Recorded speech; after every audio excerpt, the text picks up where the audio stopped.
अब आपको दिखाते हैं ऋग्वेद मंडल नंबर 9 सूक्त नंबर 86 मंत्र नंबर 26 और 27। ये 9 और 10 मंडल अनुवादित है, इसमें इकट्ठा ही जल्द है। ये कहाँ से प्रकाशित है? सार्वदेशिक आर्य प्रतिनिधि सभा, महर्षि दान भवन, रामलीला मैदान, नई दिल्ली। मुद्रक है Prince of set printers, 1510 Pataudi house, Daryaganj, नई दिल्ली। महर्षि दान सरस्वती कृत इसका अनुवाद, बाकी ये किसी और ने किया है। ये तो इसलिए लिख देते जिसका नाम कि इसके नाम पर ये बिक जाया करते, बेचा करते ये लोग।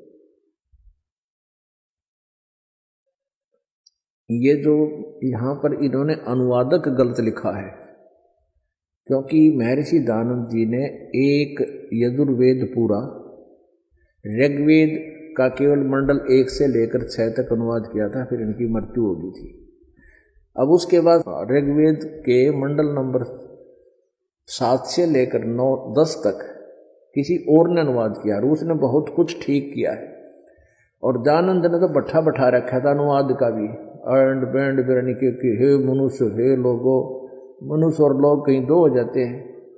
मतलब अपनी उस अज्ञान सोच को, सत्यार प्रकाश वाली सोच को कि परमात्मा निराकार है और वेद बताते हैं वो साकार है, मनुष्य सदृश्य है और मनुष्य की तरह यहाँ आता है, मनुष्य के समान लीला करता है, एक जीवन ऐसा जीता है, ये वेद बताते हैं। तो इसलिए उसका उद्देश्य अपने उस अज्ञान को ही वेदों में सिद्ध करने के लिए अनुवादों को गलत किया। लेकिन ये कुछ मालिक की दया थी, वो थोड़ा जल्दी मर गया, न तो सारा नाश करके था अनुवाद का। इब दास कोई अनुवाद करके आपने दिखावे तो आप कति नहीं मानन, आप तो मान लो लेकिन वो नकली ना मानन दो। न्यो कह रामपाल शिक्षित को ना, संस्कृत ना जानता, ये के जाने वेदों के अनुवाद गलत करे हैं, तो आपका भी बात गड़बड़ी में रह जाती। तो परमात्मा ने इन संस्कृत के जानने वालों से ही कुछ सद्बुद्धि देकर रेखा जी पुण्यात्मा को यो ठीक सा अनुवाद करवा दिया। और जब आपको ये यकीन हो जाएगा कि ये जो इतना ठीक है, तो जो संत जी गुरु जी बताओगे वो सारा ही सच्चा पाओगे। क्योंकि ये जो अनुवाद आपको दिखाए तो बहुत बाद में दिखा रहा है दास, पहले वर्बली बताया करता था, 10 वर्ष से लगातार बताता आ रहा था कि परमात्मा, और वो कबीर परमेश्वर ने 600 वर्ष पहले ही बता रखा था। जिनको परमात्मा का साक्षात्कार हुआ, परमात्मा प्राप्ति हुई, उन महापुरुषों ने अपनी अमृतवाणी में यही प्रमाण दिया हुआ था, जो आज इसको वेद प्रमाणित कर रहे हैं। तो इससे हम परमात्मा को पहचान जाएंगे। बस इतना, भगवान को पहचाने पाछे उसमें रुचि होगी। एक लाल होता है, एक मेरे ख्याल में 250 ग्राम का एक कंचा सा होता है वो, और जब उसको किसी अनजान व्यक्ति ने कहा कि 2 करोड़ रुपया का, कोई ना छुआ उसने, पटक 1 किलो है। और जब ये विश्वास हो जाएगा सचमुच 2 का कोई तो 10 करोड़ का है, तो पट भीतर लीजिए में डालेंगे उसने तुरंत इसमें, तो देखो और देख ले। तो ये दास आपको ये पहचान कराना चाहता है कि कबीर इज गॉड, और ये वो परमात्मा जो बनारस में आपने एक दुल्हा सा दिखा था, ये मालिक थे, पूर्ण परमात्मा थे। इसकी महिमा वेदों में लिखी हुई है कि वो परमात्मा ऐसे आता है, ऐसे लीला करता है। यहां देखिए वो सह शरीर आते हैं।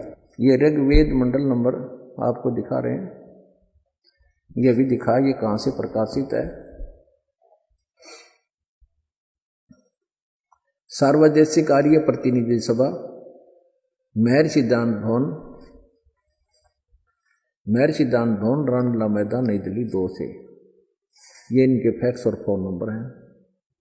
यह इन्होंने गलत लिखा है कि इसका भाषा भाषा आर्य भाषा भाषा, यानी अनुवाद महर्षि दान सरस्वती नहीं किया इन दोनों का, ये किसी और ने किया। फिर भी देखो इसके मुद्रक हैं Prince of set printers, 1510 Pataudi house, Daryaganj, नई दिल्ली। ये इनके फोन फैक्स नंबर है। इसमें हम आपको ले चलते हैं ऋग्वेद मंडल नंबर 9 सूक्त नंबर 86 में।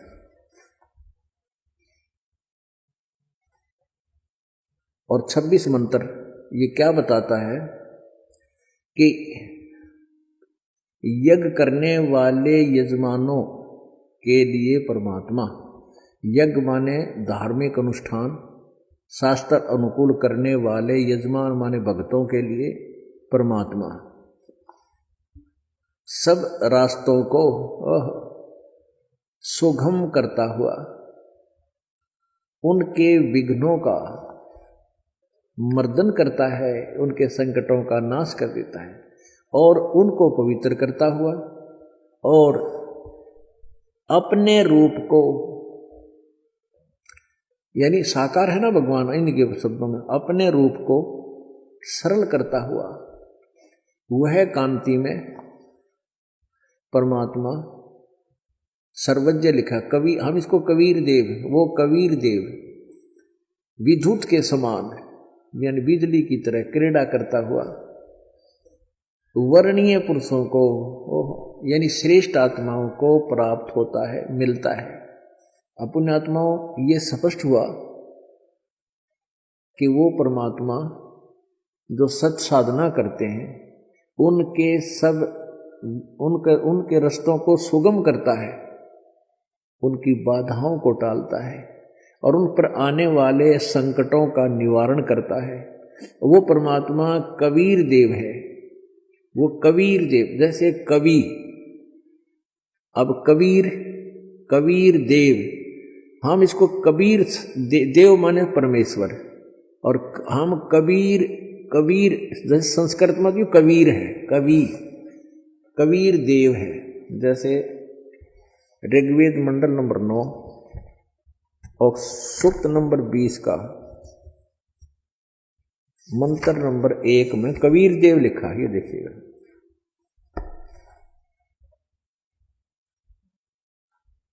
ऋग्वेद मंडल नंबर 9 और सूक्त नंबर 20,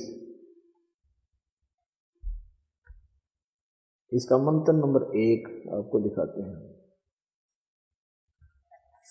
इसमें स्पष्ट है, ये लिखा पर कबीर देव, यो कबीर देव है। देव माने परमेश्वर और कबीर, ये कबीर को कवि कहते हैं। हम कबीर देव सीधा लेने लगे कबीर देव, क्योंकि वो कवि कहलाता है। अपनी ज्ञान को लोकोक्तियों के माध्यम के बोलने से वो कवि कहलाता है परमात्मा। यो कबीर देव नाम उस भगवान का, कबीर देव। तो यो हम इसको कबीर, हम वै को वै बोलते हैं, वेदों को वेद बोलते हैं अपने लोकल लैंग्वेज में। तो कबीर देव, हम इसको कबीर साहब कहने लगे। साहब को चाहे देव को हो, भगवान को हो, गॉड को हो, तो हम इसको कबीर देव, यानी ये चाहे संस्कृत के ज्ञाता इसको कवि बना दें तो कवि, वो कवि तो कवि हम फिर भी कहना पड़ेगा, वो तो लोकोक्तियों के माध्यम से कवि रूप में प्रकट होता है जो भगवान, जो यहाँ कविताओं के माध्यम से, अपनी लोकोक्तियों के माध्यम से उस यथार्थ ज्ञान को जो प्रचार करता है, वो परमात्मा, उसका नाम ही कबीर साहब है। हम उसको कबीर साहब बोलते हैं। तो संस्कृत में वेद उसको कबीर देव कहते हैं कि वो कवि साहब।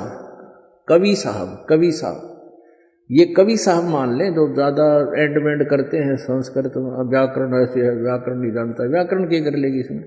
अब तुम कवि कह, हम कबीर साहब कहें, तुम कवि साहब कह दो।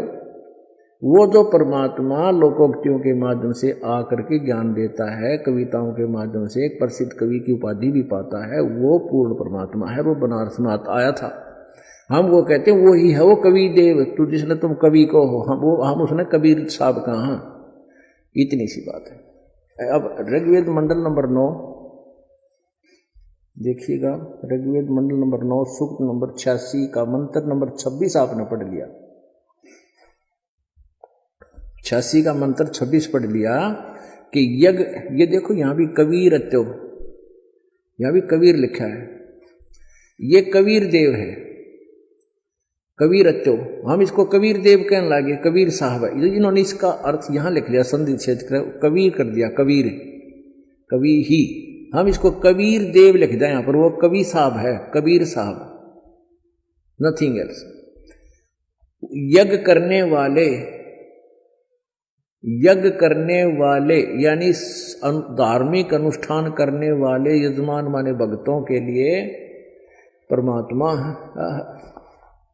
सब रास्तों को सुगम करता हुआ, यानी उनके सब दुखों का उनके रास्ते खोल देता है भक्ति के, उनके विघ्नों को यानी संकटों को मर्दन करता है, सत्साधना करते हैं उनकी, और उनको पवित्र करता हुआ, और अपने रूप को, परमात्मा साकार है, अपने रूप को, क्योंकि सतलोक में उसका रूप बहुत तेजों में है, एक रोमकूप में करोड़ सूर्य करोड़ चंद्रमा मिला दी, इतना तेज है उनका, लेकिन उसको हल्का तेज पुंज का बनाकर, तेज पुंज अलग से रूप बनाकर, हल्का रूप बनाकर अपने रूप को सरल करता हुआ, यानी हल्का तेज पुंज का रूप बनाकर वह कांति में परमात्मा, वो कबीर देव, कबीर यो कवि लिखे ना, हम इसको कबीर देव कहें, वो कबीर देव विद्युत के समान क्रीड़ा करता हुआ वर्णीय माने श्रेष्ठ पुरुषों को, अच्छी आत्माओं को प्राप्त होता है। अब यहां थोड़ा सा और कंसेप्ट क्लियर करते हैं इन्हीं के द्वारा।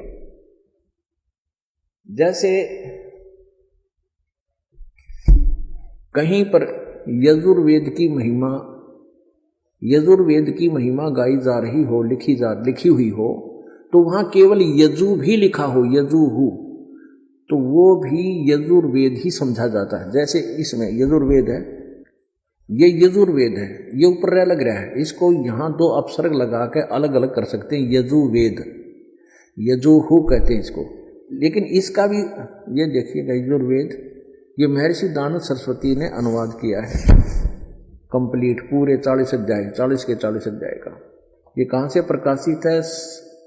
वही सार्वदेशिक आर्य प्रतिनिधि सभा 2/5 महर्षि दानंद भवन, रामलीला मैदान, नई दिल्ली, ये दूरभाष है। ये यजुर्वेद आर्य भाषा भाष्य महर्षि दानंद सरस्वती कृत। मुद्रक है Prince offset printers, 1510 Pataudi house, Daryaganj, नई दिल्ली से। इसके 36 नंबर अध्याय में ये कंसेप्ट क्लियर होता है जो दास करना चाहता है। ये है षट्त्रिशा अध्याय आरंभ, ये 36वां अध्याय, 36 से यानी 36, 36 माने 36। इसका प्रथम मंत्र है, इसमें रचन वाचन पर पधे मनो यजु, ये यजु शब्द है। इसका अनुवाद करते समय स्वामी जी ने खुद ही यहाँ पर कंप्लीट किया, यहाँ केवल यजु लिखा है, ये देखना, यहाँ पर अनुवाद करते समय ये केवल यजु शब्द है, यजु मूल संस्कृत में, तो इन्होंने यजुर्वेद लिख दिया। ये बिल्कुल ठीक है, क्योंकि अगर ये नो नहीं लिखेंगे तो इस यजु का अर्थ क्या करेंगे? ये समझाना पड़ेगा कि यहाँ केवल यजुर जो लिखा है ये यजुर्वेद की तरफ संकेत है, ये यजुर्वेद के विषय में जानकारी है। तो यजुर्वेद, अब जैसे आपने ऋग्वेद मंडल नंबर 9, ये देखिएगा, ऋग्वेद मंडल नंबर 9 सूक्त नंबर 86, यहाँ देखना, और इसका ये 26 नंबर मंत्र आपने देखा, इसमें लिखा है कि निर्जनम हरियत है कबीर अति। इस कबीर का इन्होंने ऐसे लिख दिया, यो कवि बना दिया, कवि ही। हम इसको कबीर देव लिख दें, यहाँ पर कबीर देव, वह ही लिखें और कबीर देव लिखना। जैसा कि आपने यहाँ देखा ऋग्वेद मंडल नंबर 9 सूक्त नंबर 20 के मंत्र नंबर 1 में ये लिख रहा है क्या? कबीर देव। तो हम इसको ऐसे ही लिख दें,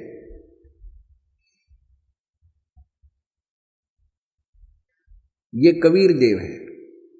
हम इसको यहां भी इन्होंने इसको कवि को 2 भागों बांट दिया, ये कवि मेधावी कर दिया, वह परमात्मा कवि का अर्थ कर दिया मेधावी है, कोई बात है, कवि का अर्थ मेधावी हो अगर वो परमात्मा कबीर देव है, यो कबीर देव, ये लिखना चाहिए था, वह कबीर देव है।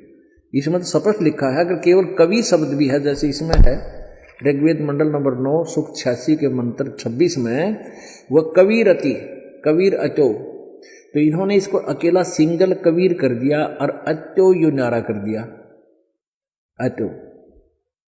तो यहां हम लिखते हैं वह कबीर देव है।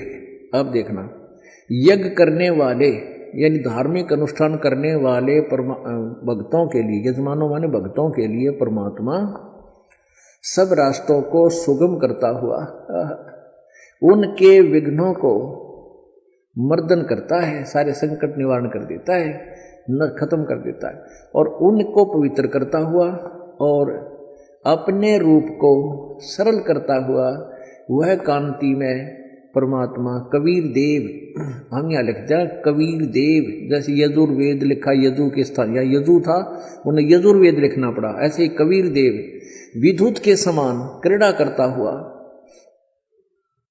वर्णीय पुरुषों को, श्रेष्ठ आत्माओं को, अच्छी आत्माओं को प्राप्त होता है, मिलता है। कहाँ रहता है वो? 27 में लिखा है, गणना नहीं यहीं से पढ़े, जो परमात्मा ध्रुवलोक के ये प्रकाश पुंज परमात्मा यानी तेज पुंज का भगवान है वो, तेज पुंज कहो चाहे प्रकाश पुंज कहो, जो परमात्मा ध्रुवलोक के तीसरे पृष्ठ पर विराजमान है, जो वहां रहता है तीसरे पृष्ठ पर, वहां से चलकर आकर मिलता है, प्रकाश रूप है।